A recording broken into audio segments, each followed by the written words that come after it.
Hello friends, in this quick tutorial I'm going to show you how to make a circle in Photoshop. Step 1. First, choose elliptical marquee tool from the toolbar. Shift, hold.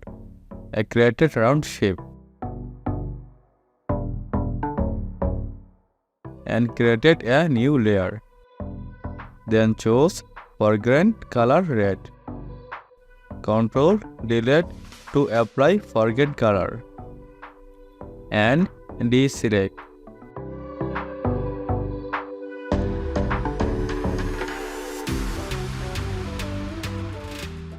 Step 2. Choose ellipse tool from the toolbar.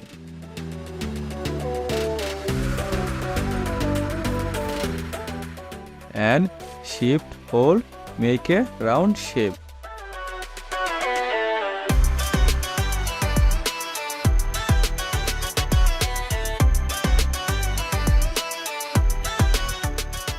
And you can change any color.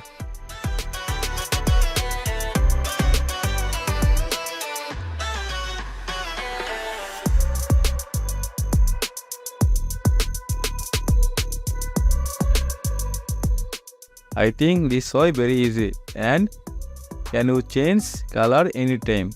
If you enjoyed this video, don't forget like, comment and subscribe.